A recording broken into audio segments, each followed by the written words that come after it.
नमस्कार, आपसे मेरा नाम है शुभवीर यादव एडवोकेट और मैं आप सभी के लिए लीगल एडवाइस वीडियोस अपलोड करता हूं जो कि आप सब लोग लाइक करते हैं, पसंद करते हैं, शेयर करते हैं और सब्सक्राइब भी करते हैं। अगर आपने नहीं किया तुरंत करिएगा और दूसरे लोगों तक भी जानकारी को जरूर शेयर करिएगा। देखिए, बहुत सारी पत्नियां जो हैं वो अपना घर इस वजह से बिगाड़ बैठती हैं क्योंकि उनको कहीं ना कहीं कानून की जानकारी नहीं होती है।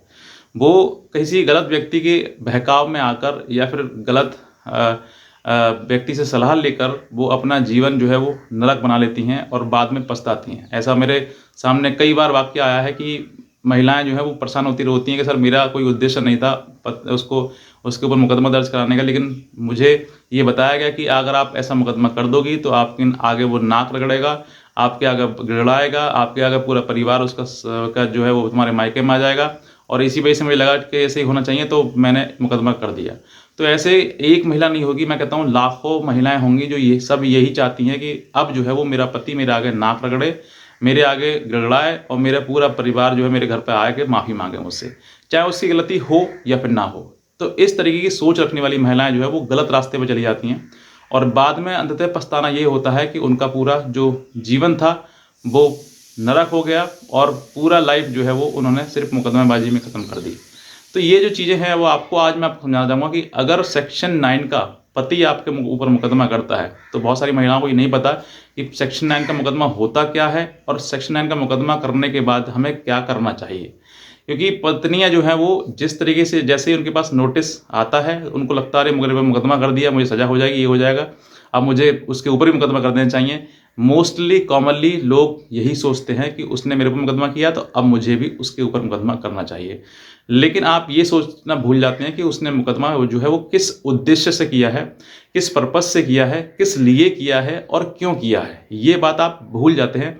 ये बात आपको ना ही तो आपका कोई वकील बताता है, ना ही आपका कोई घर परिवार में समाज में व्यक्ति लोग बताता है, ना आपका कोई भी सगा संबंधी बताता है। सिर्फ यही बताते हैं। आप उसको बताएंगे कि भाई मेरे पास जो है आज नोटिस आया है, मेरे पति ने जो है मुकदमा कर दिया मेरे ऊपर। अब ये बात जैसे ही आप बताएंगे, जिसको भी बताएंगे तो वो ये बताएंगे तुम चुप बैठे हुए, तुम भी मुकदमा करो उसके ऊपर, तुम क्यों नहीं करते हो।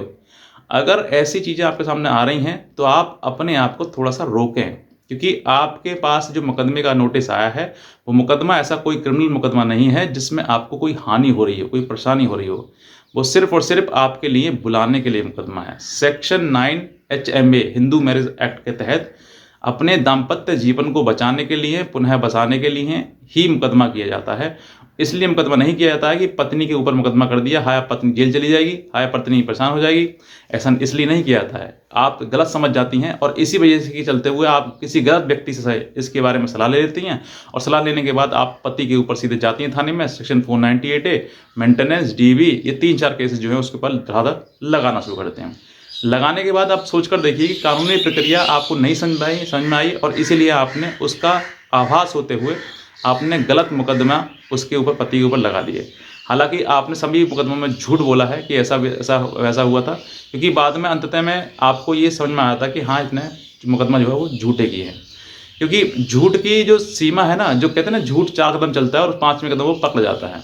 तो आप झूठ मत बोलिए। आपके साथ में अगर ऐसी चीज़ें हो रही हैं तो आप अपने आप को ये समझिए कि मुझे एक राइट पर्सन ढूंढना है जो मुझे जीवन में मेरी सलाह अच्छी दे सके, क्योंकि एक सलाह ही आपके लिए जीवन में एक किरण की तरह होती है। अगर आप गलत सलाह लेंगे तो आप गलत रास्ते पे चले जाएंगे और गलत सही लेंगे तो सही रास्ते पे जाएंगे।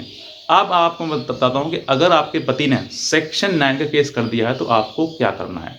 अब ये बात दोनों सुने, पति को भी सुने और पत्नी भी सुने।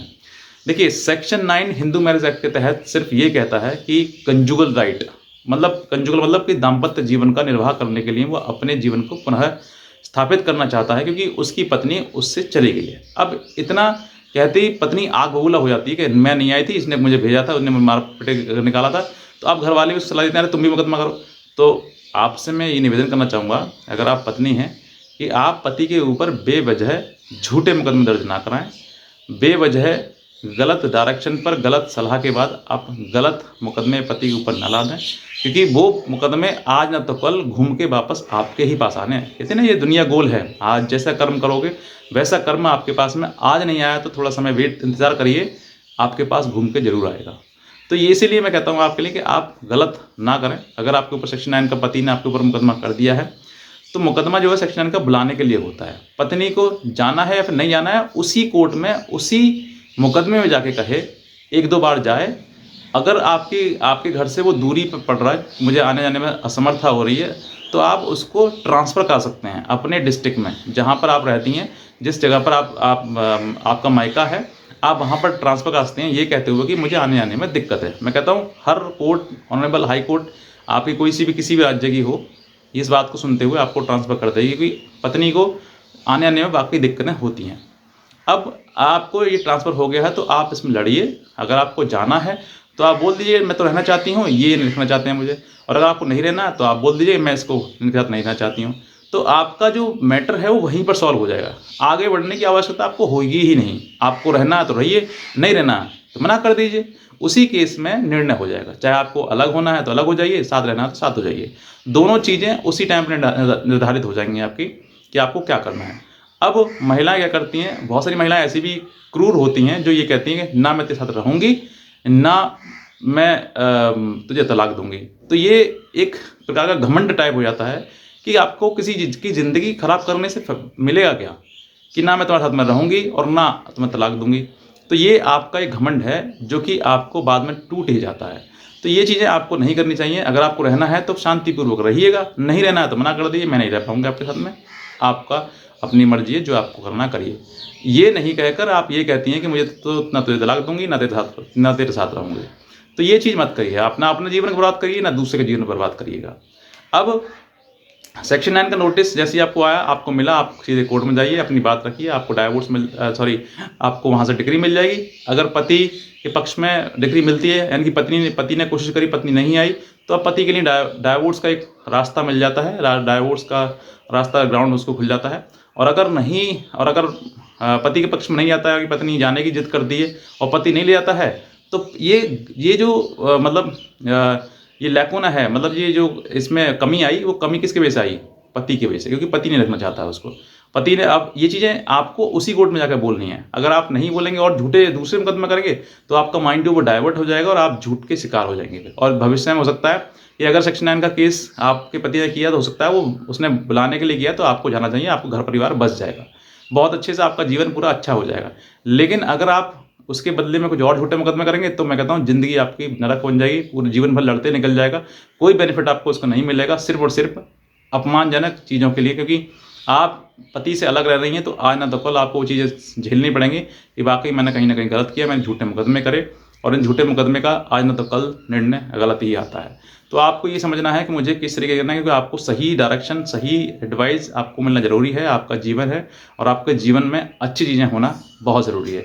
तो बस मैं इतना कहना चाहूँगा, अगर आप हमसे कोई लीगल एडवाइस हमारे लेना चाहते हैं, तो आप हमारे दिए हुए नंबर पर हमें संपर्क भी कर सकते हैं और हमारी लीगल एडवाइस ले सकते हैं। आज का वीडियो देखना आपसे बहुत धन्यवाद।